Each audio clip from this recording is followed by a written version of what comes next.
ज़ैद इतना नेगेटिव मत हुआ कर यार, इस तरह तो ये बात कभी भी खत्म नहीं हो पाएगी। ठीक है, अगर सच्ची बात अज्यूम करने से कोई नेगेटिव हो जाता है तो हूं मैं नेगेटिव। और अगर उसने तुझे कॉल नहीं की तो? पता नहीं मैं क्या करूंगा यार, लेकिन इतना जरूर है कि मैं उसकी मिन्नतें नहीं कर सकता और हाथ जोड़ के उसको ये नहीं कह सकता कि घर वापस आ जाए।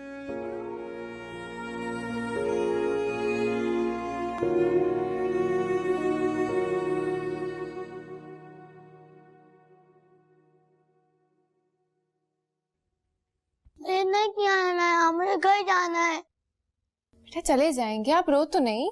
हम कब जाएंगे? हम यहाँ क्यों आए हैं? अहमद रोते नहीं है, आप तो बहुत स्ट्रांग हो ना। हम घर चले जाएंगे, आप खाना खाओ। नहीं चुपूंगा, मुझे घर जाना है। अहमद,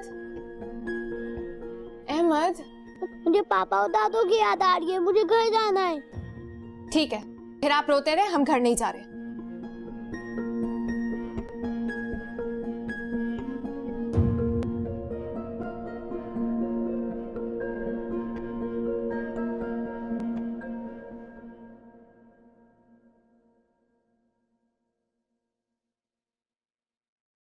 दवा खा के सो गई थी।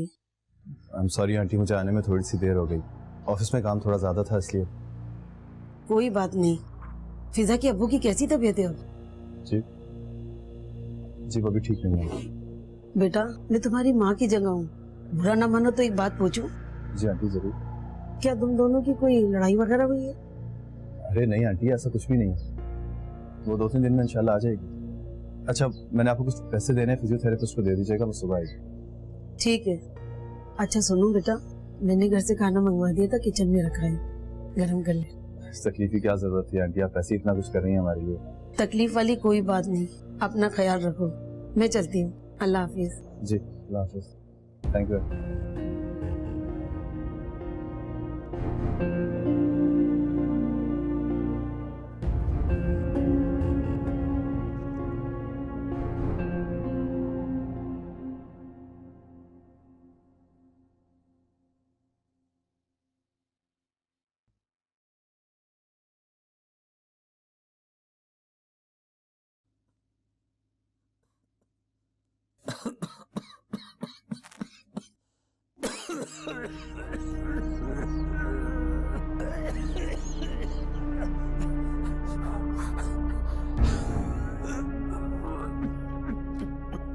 सलीम, तुम्हारी दवा कहाँ है?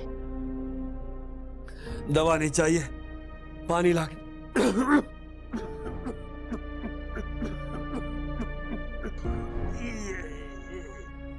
तुम्हें कहा भी था कि दवा लेकर आना।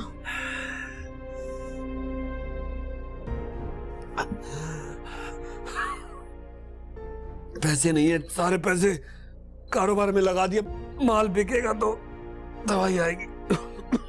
कुछ तो पैसे बचा के रखने चाहिए थे।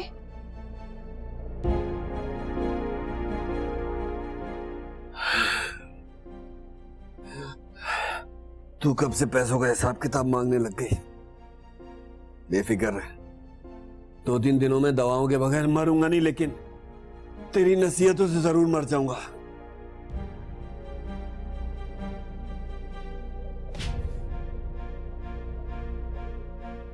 ये औरत भी बीमारी से कम नहीं है।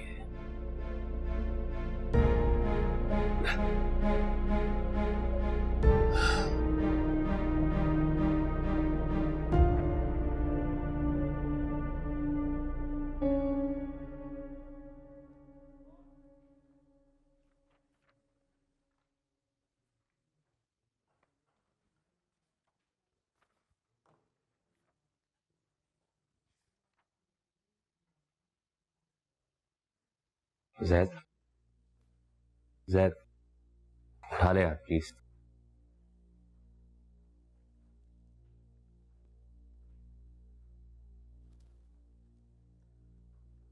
हेलो,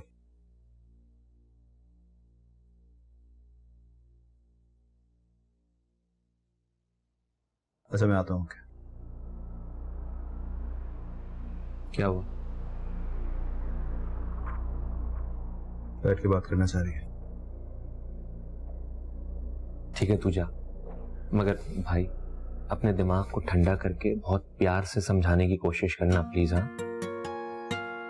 चला जा यार, जा।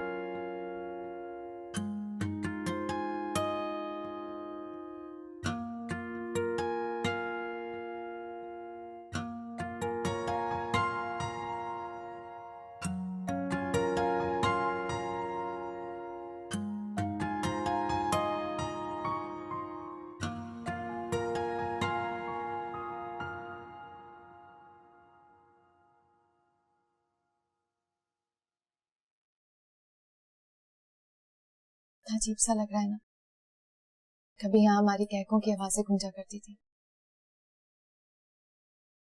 यूनिवर्सिटी के टाइम पे हम रोज यहाँ आया करते थे। मुझे वो वक्त याद दिलाने की कोशिश मत करो फिजा, जो तुम खुद भी भूल चुकी हो। तुम गए हो सैद, मुझे लगा था तुम मुझे और अहमद को लेने आओगे। वो घर तुम अपनी मर्जी से छोड़ के गई हो फिजा, वो घर अब भी तुम्हारा है, तुम जब चाहे वापस आ सकती हो। क्या फैसला किया तुमने? फैसला वही है जो तुम्हें पहले मैं बता चुका, और तुम्हें लगता है कि तुम्हारे इस तरह बार बार ब्लैकमेल करने से मैं अपना फैसला बदल लूंगा, तो तुम्हारी गलतफहमी है। ओके, बदगुमान हो गए तुम मुझसे। मुझे लगा था तुम मुझे मनाने की कोशिश करोगे आज, लेकिन मेरे होने ना होने से तुम्हें कोई फर्क ही नहीं पड़ता। तुमने जो कुछ किया अपनी मर्जी से किया, उसका इल्जाम मुझे मत दो। और मैं तुम्हें पहले भी बता चुका हूँ कि वो घर तुम्हारा है, तुम जब चाहे वापस आ सकती हो। और वापस आकर क्या करूं? घुट घुट के मर जाऊं, अपनी आंखों के सामने अपने बेटे का फ्यूचर तबाह कर लूं, और रोज तुम्हारे दिलासों पे भरोसा करूं कि सब कुछ ठीक हो जाएगा। कुछ ठीक नहीं होगा, तो तुम कुछ ठीक करना नहीं चाहते हो। फिजा, मैं इस बहस में पढ़ना ही नहीं चाहता, मैं तुमसे सिर्फ। ठीक है, तुम अपनी अना में खुश रहो, मैं अहमद को लेकर ऑस्ट्रेलिया जा रही हूँ। मेरी एक बात कान खोल के सुन लो फिजा, तुमने जहां जाना है जाओ, लेकिन मेरा बेटा मेरी मर्जी के खिलाफ नहीं जाएगा, और ना ही मैं उसे लेके जाने दूंगा। अंडरस्टैंड?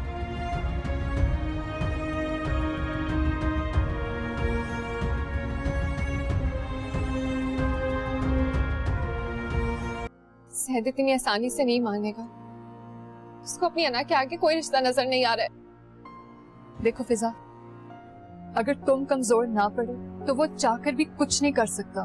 इतनी बेवकूफ हूं मैं, इस आस पर चली गई कि वो मुझे मनाने आएगा, लेकिन वो इतना पत्थर दिल हो गया है, उसने कोशिश भी नहीं की। तुम वाकई बेवकूफ हो जो उसके लिए आंसू बहा रही हो। तुम्हें तो इस बात पर आंसू बहाने चाहिए कि तुमने उस शख्स के लिए अपने माँ बाप से मुंह मोड़ा, ऐसे माँ बाप जिन्होंने तुम्हारी हर ख्वाहिश पूरी की। सही कह रही हो तुम, मैंने उनको दुख देकर, तकलीफें देकर खुश रहने के ख्वाब देखे थे। शायद इसी गुनाह की सजा मिल रही है मुझे। बेहतर है तुम मजीद इस सजा से ना गुजरो।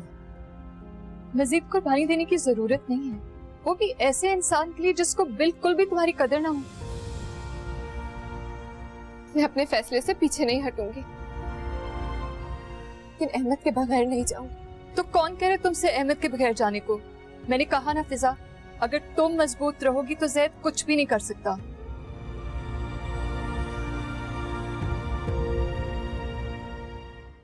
मना किया था, इस तरह लड़ने की क्या जरूरत थी? प्यार से भी तो समझाया जा सकता है ना। एक बार घर वापस ले आता, आराम से बैठकर बात कर लेते। जरूर ले आता, अगर वो वापस आने के लिए आई होती तो। वो सिर्फ मेरा फैसला सुनना चाह रही थी और मैंने सुना दिया। जैद, तुझे क्या लग रहा है ये जो सब कुछ हो रहा है, मैं इसमें बहुत खुश हूं। मैं इसीलिए गया था कि उसको वापस लेकर, लेकिन उसे तो इस वक्त सिर्फ ऑस्ट्रेलिया नजर आ रहा है। तू ही बता यार, मैं कहां गलत हूं? मैं मानता हूं कि उसको मैं इस वक्त वो सब कुछ नहीं दे सकता जिसकी उसको ख्वाहिश है, लेकिन इसका मतलब ये तो नहीं है ना कि मैं कोशिश ही नहीं कर रहा। रिश्ते तो होते ही बुरे वक्त में साथ निभाने के लिए यार, अच्छे वक्त में तो कोई भी साथ निभा देता।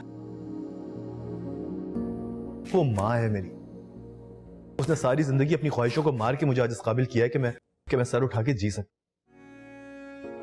मैं किस मुंह से उसको गैरों के हाथों में देके जा सकता हूं यार? अगर मैं उसे इस हाल में छोड़ के गया ना, तो सारी जिंदगी मुझे खुशियां तो क्या, एक पल का चैन नसीब नहीं होगा। तुम देखना। रिलैक्स हो जा, हम कोई हल निकालते हैं ना इसका। इस तरह जज्बाती होकर तू अपना और नुकसान कर बैठ।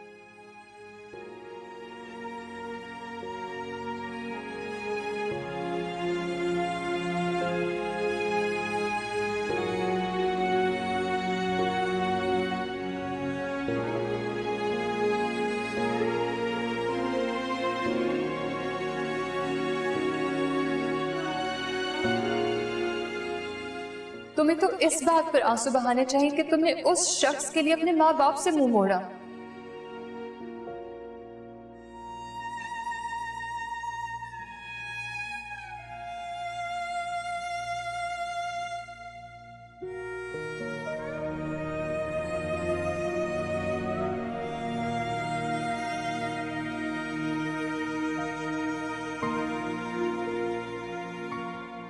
बेहतर है तुम मजीद सजा से ना गुजरो। मजीद कुर्बानी देने की जरूरत नहीं है, वो भी ऐसे इंसान के लिए जिसको बिल्कुल भी तुम्हारी कदर ना हो।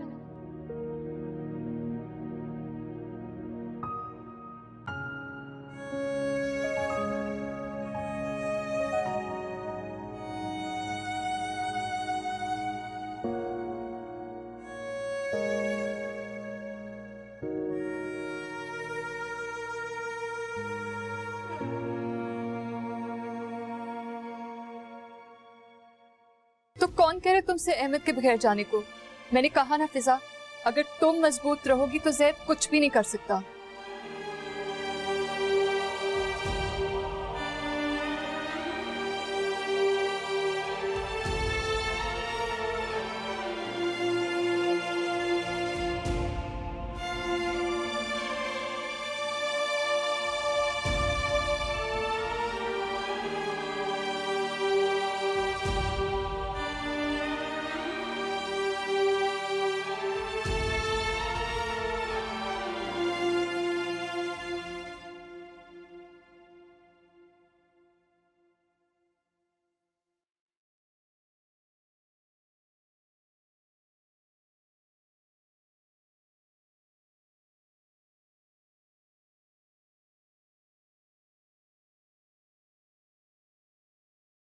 मैंने फैसला किया है कि मैं जैद से खुला ले रही हूँ।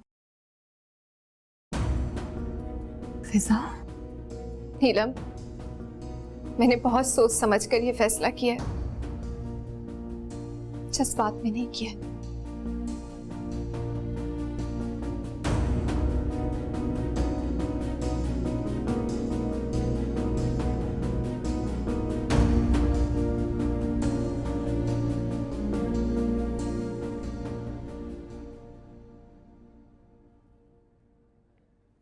तूने एक बार अपनी मोहब्बत से ही सही उसे कायल किया था ना, तभी तो वो सब कुछ छोड़कर तेरे पास आई थी। वो वक्त और था यार, वो सब उसके लिए मेरी मोहब्बत काफी थी, लेकिन अब वक्त बदल चुका है। शायद उसे एहसास हो गया कि मेरे पास आके उसने घाटे का सौदा किया। नहीं, ज्यादा ऐसा ना सोच। एक बार उसी मोहब्बत के साथ उसको मनाने की कोशिश कर, मुझे यकीन है कि वो मान जाएगी। चल इस बात को भी छोड़, और अहमद का सोच, ये जो पूरी लड़ाई हो रही है ना, इसमें सबसे ज्यादा नुकसान उस बच्चे का है। उस पर कितना बुरा असर पड़ रहा होगा इन चीजों का, इसमें उसका क्या कसूर है यार। जैद, अगर तुम दोनों आपस में बातचीत नहीं करोगे तो जो ठीक होने वाला होगा वो भी नहीं हो पाएगा। और प्लीज यार, तू ये मत बोल कि तू जाना नहीं चाहता, उससे थोड़ा वक्त मांग ले, एक बार उसे अपने घर वापस ले आ। मुझे यकीन है तुम दोनों एक छत के नीचे रहोगे ना, आधे मसले वही हल हो जाएंगे, तुम दोनों फिर कोई बेहतर फैसला करने की पोजीशन में आ जाओगे। अगर अल्लाह ने चाहा तो हो सकता है आंटी की तबीयत भी ठीक हो जाए। हाँ,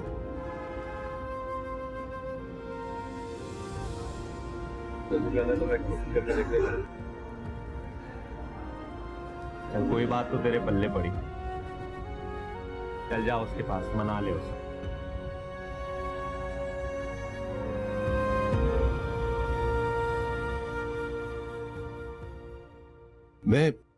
मैं कुछ समझा नहीं।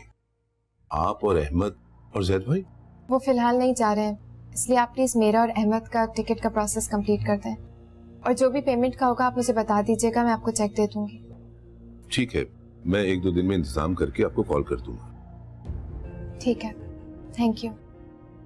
Thank you.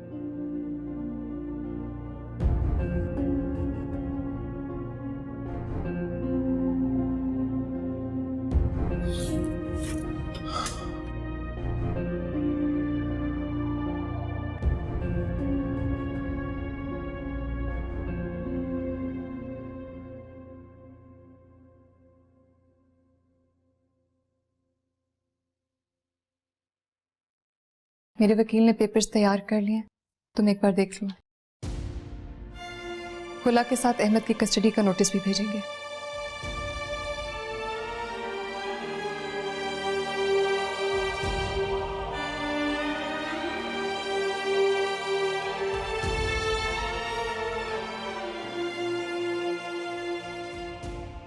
फिजा, मैं चाहती हूँ तुम इस बारे में एक बार फिर ठंडे दिमाग से सोच लो।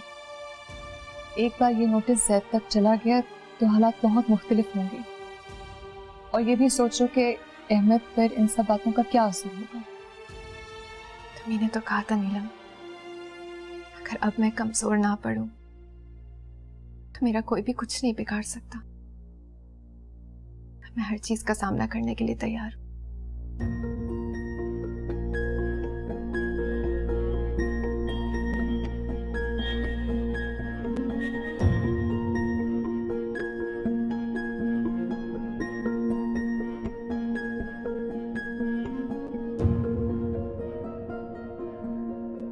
तुम क्या जानो यारे बेवफा, पाना क्या है खोना क्या